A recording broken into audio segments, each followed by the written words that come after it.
Okay, so we've all seen Disney's The Lion King, right? You know the story. Simba, Mufasa, the battle for Pride Rock. It's an absolute classic.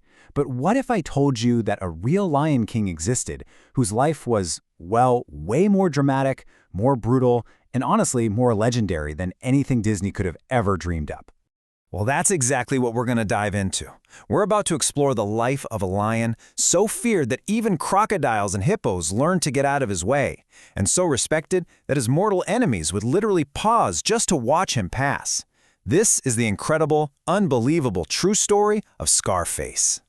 So here's how we're going to break down his epic life story. We'll start with his origins as a total outcast, then move to how he and his brothers conquered a kingdom, followed by their unprecedented reign, and finally, his incredible last journey. All right, let's set the scene. Our story kicks off in the Masai Mara in Kenya. And we're not talking about some fairy tale land. This is a vast, 1,500 square kilometer wildlife reserve. It's a real, unforgiving place, and it became the stage for one of the most incredible lion stories ever documented. It all started way back in 2007. That's when observers first spotted 4 young male lions, just wandering as nomads. See, they'd been kicked out of their pride, completely cast out to fend for themselves, which for a young lion is basically a death sentence. But these 4, they were different. Their names were Scarface, Hunter, Sikio, and Morani. And together, wildlife observers gave them a name that just fit perfectly: the 4 Musketeers. Because, just like in the story, their bond was absolutely unbreakable, and that bond would become their ultimate secret weapon. Now this is what made them so unique. You gotta understand, most young lions who get exiled, they just don't make it. They either starve or get taken down by predators. But the Musketeers? They didn't just survive, they thrived. They hunted as a single coordinated unit, sharing every meal without any hierarchy. They were equals, and that gave them the strength to beat all the odds. So as they grew stronger and way more experienced, just being nomads wasn't going to cut it anymore. Nope, they were ready to claim their rightful place as kings. And their first target?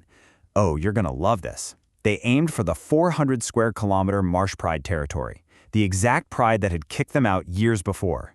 In 2011, they got their payback. I mean, this was a full-on redemption story. This fight wasn't just for territory, it was personal. The 4 brothers, now in their absolute prime, just steamrolled the 2 aging kings, Romeo and Claude. Romeo fled and was never seen again, and Claude died from his injuries. The outcasts had returned as conquerors. And so their reign began. But this wasn't just any old rule. In the brutal world of the Masai Mara, where dominance is often measured in months, not years, the 4 Musketeers were about to build an empire that would shatter every single expectation. Okay, just look at this number, because it's absolutely staggering. 12 years. A typical lion coalition might rule for 3, maybe 4 years before they're violently overthrown. Scarface and his brothers dominated the Masai Mara for 12 years. In the world of the savannah, that's practically an eternity. It was just unheard of. And it was during this reign that Scarface truly earned his name. In 2012, he found himself facing a rival lion that was bigger and stronger. Now, he could have called his brothers for backup, right? But, as the source material says, his pride wouldn't let him. The fight was vicious, and it left him with a permanent gash right over his eye. But he was victorious. That scar, it wasn't a sign of weakness. It became a symbol of his courage, cementing his legendary status and giving him the name he would carry for the rest of his life: Scarface. And this gives you a real sense of their sheer dominance. Over their 12-year reign, they defeated more than 100 rival lions and killed over 400 hyenas. But it gets even crazier. Scarface himself was known to take on crocodiles and even hippos in one-on-one fights and win. They didn't just rule, they were the undisputed kings of the entire Mara.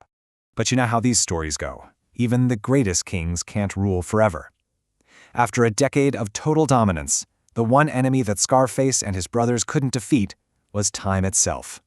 And the end of their empire, it came swiftly. In 2019, Hunter passed away from old age. Just a year later, Sikio, who shared a really deep bond with Scarface, died from his injuries. Observers say his death completely broke Scarface, who was never quite the same lion again. By 2021, Scarface was 14 years old, which is ancient for a wild lion. The sole survivor of the legendary Musketeers, he was thin, weak, and it was pretty clear his days were numbered.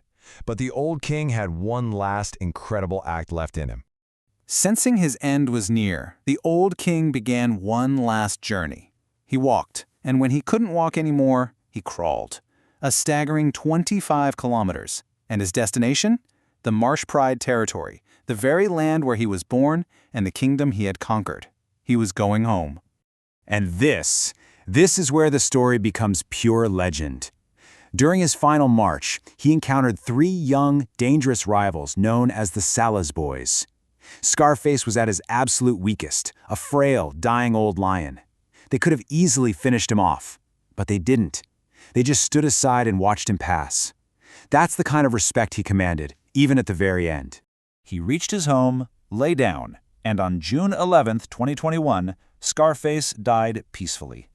For a wild lion, whose life is defined by constant, violent conflict, to die of natural causes on his own terms, that might just be the greatest victory of all.